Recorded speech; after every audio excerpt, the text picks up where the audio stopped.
तो उन्होंने दरवाज़ा खोल करके सीधे कहा कि अगर तुम्हें दोबारा मेरी ज़िंदगी में आना है तो तुम्हें मेरे पिता से हलाला करना होगा, उसके बाद ही तुम आ सकती हो मेरे जीवन में। मैं उसके लिए तैयार नहीं हुई। जैसा इन्होंने बताया कि इन्होंने अनीसा जी के ससुर जी से इनके हस्बैंड ने कहा कि आपको हलाला करना होगा। अनीसा जी ने बताया कि मैं इसके लिए जब तैयार नहीं हुई और मैं बहुत कि ये बहुत गलत कुप्रथा है, ये कानून के तौर से ये बैन की जा चुकी है, फिर भी वो एक भी नहीं माना। बोला कि नहीं, कानून कुछ भी कहे लेकिन हमारा जो धर्म कहता है मैं उस धर्म के अनुसार ही काम करूँगी। 3 तलाक को लेकर लगातार चर्चाएं जोरों पर रही और आज भी कई ऐसे केस हैं जो या तो दब जाते हैं या फिर 3 तलाक जो है उसको लेकर महिलाएं बुलंद आवाज़ करके न्यायालय तक पहुंचती हैं और न्याय के इस मंदिर में कहीं ना कहीं महिलाएं चाहती हैं कि वो समाज में ऐसी कुप्रथा के खिलाफ लड़ाई लड़ें। और ऐसी ही एक महिला है अनीशा बानो, और मेरे साथ सीधा बातचीत करने के लिए वकील साहब हैं। सर, अनीशा बानो जो आज राजस्थान की महिला है और 3 तलाक जिसको दिया गया, इरफान राव उसका पति है, उनके पति के द्वारा 3 तलाक से पीड़ित हैं और अब वो आपके पास आई हैं। क्या कहेंगे, कैसे ये पूरा मामला है, आगे क्या लीगल इसमें वे हो सकता है, कब ये जो कानून बना है इसको किस तरीके से प्रभाव में उसके समक्ष इसका कुछ प्रभाव पड़ेगा? मैं बताना चाहूँगा, मैं DLSA Delhi state legal service authority के पैनल पे हूँ। वहाँ पर मुझे Delhi helpline DLSA helpline number 1516 की सर्विस करने के लिए मिला हुआ था नंबर। उसी ड्यूरेशन पे एक फ़ोन कॉल आती है मेरे पास में कि सर, मैं अनीसा बानो ट्रिपल तलाक के जैसे कुप्रथा की शिकार राजस्थान से दिल्ली न्याय के लिए आई हुई हूँ और मुझे ये नंबर मिला हुआ है और इसमें मुझे भरोसा दिलाया गया है कि आपको इस नंबर पे कॉल करने से आपको न्याय ज़रूर मिलेगा। मैंने उनको कहा कि आप बिल्कुल सही कह रही हैं, आप आइए, हम आपको एक सरकारी वकील दिलाएंगे जो आपको आप न्याय दिलाने में पूरी तरीके से आपका कानूनी रूप से मदद करेंगे। अनीसा बानो मेरे चैम्बर तक आती हैं। यहाँ पर आने के बाद में अपनी पूरी व्यथा हमसे बताती हैं कि क्या क्या हमारे साथ में हुआ, किस तरीके से मेरे पति मुझे रात दिन प्रताड़ित करते रहे, मेरे साथ में क्रूएल्टी की सारी सीमाएं लांघते हुए उन्होंने मारा पीटा और मुझे ट्रिपल तलाक दे दिया। 3 तलाक बोल करके मुझे एक दिन तलाक दे दिया। अब मैं इस दंश से परेशान, पहले कि उनकी प्रताड़ना से, फिर जब जैसे मुझे ट्रिपल तलाक की बात हुई, मुझे अपने बच्चों का ध्यान आया कि बच्चे तो हमारे बर्बाद हो जाएंगे, अनाथ हो जाएंगे, मैं क्या करूँ। अब मैं उनसे बहुत मिन्नतें की, बहुत उनको समझाया, ऐसा इन्होंने बताया। और जब सारी कहानी इन्होंने बताई तो लास्ट तक भी उन्होंने नहीं माना। उन्होंने मुझे घर से उस रात को बाहर कर दिया। मैं बाहर इंतज़ार करती रही किसी तरीके से। जब बहुत रिक्वेस्ट किया तो उन्होंने मुझे अंदर तो लिया, लेकिन अगले दिन की सुबह उन्होंने मुझे ये कहा कि अब ये घर तुम्हारे लिए नहीं है, अब यहाँ से जाओ। जब मैं घर से बाहर गई, वहाँ से अपने मायके जाने के लिए चली गई। मायके जाने के बाद में अपने घर में अपने पिताजी से, जैसा इन्होंने बताया मुझे कि अपने पिताजी लोगों से सबसे बताया कि ऐसे ऐसे हो गया है। सबके कहने पे एक बार दोबारा मैं अपने बच्चों से मिलने का प्रयास किया और अपने हस्बैंड इरफान राव जो उनके हस्बैंड हैं उनसे मिलने के लिए गए। तो उन्होंने दरवाज़ा खोल करके सीधे कहा कि अगर तुम्हें दोबारा मेरी ज़िंदगी में आना है तो तुम्हें मेरे पिता से हलाला करना होगा, उसके बाद ही तुम आ सकती हो मेरे जीवन में। मैं उसके लिए तैयार नहीं हुई। जैसा इन्होंने बताया कि इन्होंने अनीसा जी के ससुर जी से इनके हस्बैंड ने कहा कि आपको हलाला करना होगा। अनीसा जी ने बताया कि मैं इसके लिए जब तैयार नहीं हुई और मैं बहुत कि ये बहुत गलत कुप्रथा है, ये कानून के तौर से ये बैन की जा चुकी है, फिर भी वो एक भी नहीं माना। बोला कि नहीं, कानून कुछ भी कहे लेकिन हमारा जो धर्म कहता है मैं उस धर्म के अनुसार ही काम करूँगी। तो मुझे लगा कि अब मुझे जो है इनसे कोई न्याय की उम्मीद नहीं है, ये मुझे दोबारा एक्सेप्ट नहीं करेगा। या तो मैं हलाला करके उस कुप्रथा को गले लगा करके दोबारा से अपनी जिल्लत भरी ज़िंदगी जीऊँ या फिर अपने न्याय के लिए लड़ाई लड़ूँ। जैसा इन्होंने बताया कि दोबारा अपने पिताजी के घर पे गई दोबारा वहाँ पे फिर से उनके सामने अपनी बात रखी कि ऐसे ऐसे हुआ है।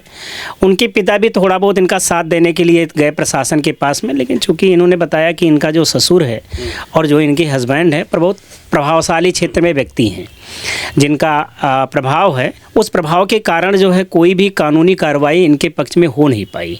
इन्होंने कहा कंप्लेन भी देने का प्रयास किया, लेकिन वहाँ पे हमारी कंप्लेनें नहीं ली गई, हमें वहाँ से भगा दिया गया। किसी भी तरफ न्याय के मेरे पास में कोई रास्ता नहीं दिखा। जैसा कि इन्होंने बताया कि घर पे आई, कुछ दिन घर पे रहीं, उसके बाद में इनके पिताजी लोगों के ऊपर भी दबाव आने लगा कि तुम या तो घर से निकालो उसको, या तो फिर जैसे आपको करना है उसको आप अपने घर में नहीं रख सकते हैं। तो इन्होंने देखा कि पिताजी भी लोग दबाव में आ रहे हैं, तो इन्होंने अपने आप को सोचा कि अब मेरे पास में शायद राजस्थान में कोई जगह न्याय की जगह नहीं है, तो इन्होंने दिल्ली का रुख किया। बोले कि मैं दिल्ली जाऊंगी, वहाँ से अपने न्याय की लड़ाई लड़ूंगी।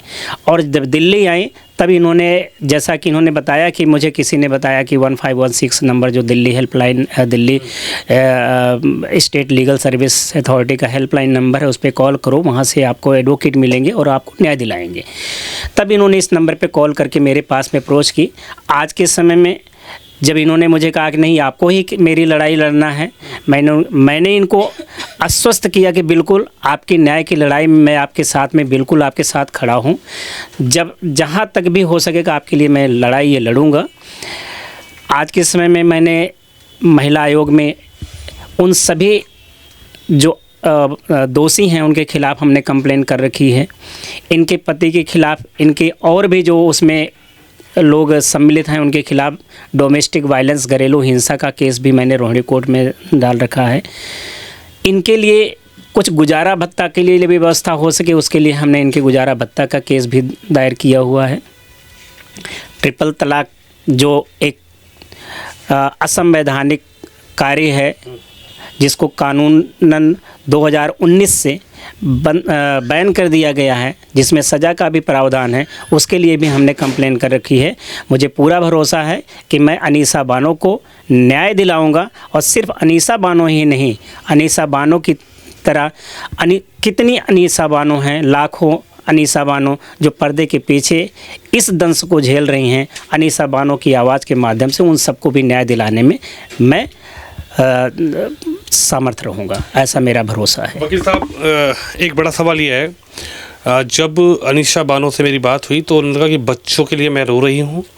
बच्चे जो है वो उन्होंने, पति ने वहीं उनको रोक लिया है, अपने घर में बंद हैं वो बच्चे, वहाँ रोते हैं। बच्चों की कस्टडी को लेकर जब तक एक ये न्यायालय की जो लड़ाई है थोड़ा लंबी चलती है। आप लोग न्यायालय की लड़ाई के लिए बैठे हैं और न्याय दिलाने का प्रयास करते हैं, लेकिन बच्चों को लेकर वो बहुत परेशान है, पीड़ित है, दिक्कतों में झेल रही है, बच्चों को याद करती है। और जाहिर सी बात है कि माँ और बेटा बेटी का कनेक्शन थोड़ा ऐसा होता है कि वो हृदय से जुड़ा होता है। पिता को थोड़ा दर्द इतना नहीं आता जितना माँ को आता है। दूसरा, उनकी एक थोड़ा डर ये भी है कि उनकी बेटी जो टीनेज की बेटी है, अभी 12-13 साल की बेटी है, और जैसे वो उन्होंने आरोप लगाए हैं कि उनको लगता है कि बेटी पर भी कहीं इस तरीके की कोई बुरी निगाह या फिर बेटी के संग कुछ ऐसा होनी ना हो। बच्चों को लेकर कैसे न्यायालय का जो रुख है वो क्या रहेगा? अभी हमने बच्चों के लिए जो डोमेस्टिक वायलेंस, घरेलू हिंसा का अपराध है, उसमें ही एक प्रोविज़न है जिसके तहत हम बच्चों के विजिटेशन राइट, उनसे मिलने के अधिकार के तहत हमने एप्लीकेशन लगाई हुई है, और उसमें भी हमें भरोसा है कि हमें न्याय मिलेगा। हमने अपनी बातें कोर्ट के समक्ष रखी हुई है और उनके पास तक सम्मन पहुंच जाएगा बहुत जल्दी, क्योंकि सम्मन इशू हो चुके हैं। हो सकता है कि उनको मिल भी गए हों, उनको कोर्ट में आना है, उनकी डेट फिक्स है और उनको उचित माध्यम से उनके तक वो पहुँच जाएगा। एक चीज़ और है जो हमने महिला आयोग में केस फाइल कर रखा है, वहाँ पे जितने भी अपराधी हैं, जितने भी इसमें सम्मिलित लोग हैं, उन सबके खिलाफ नोटिस इशू हुआ है और वो आ रहे हैं वहाँ पे। आरोपी जितने भी हैं उन लोगों को महिला आयोग में आकर के अपना पक्ष रखने के लिए, और अनीसा बानो को भी अपना पक्ष रखने के लिए वहाँ पे बुलाया जा चुका है। अनीसा बानो स्पष्ट तौर से अपनी बात रख चुकी हैं।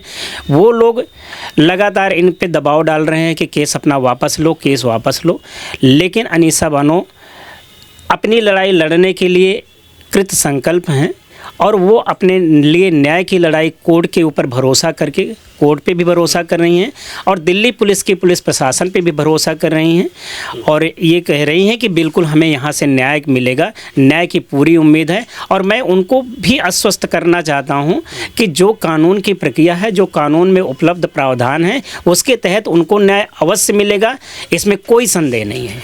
पुलिस प्रशासन जो राजस्थान का है, उन्होंने इस चीज़ को थोड़ा इग्नोर करने का प्रयास किया।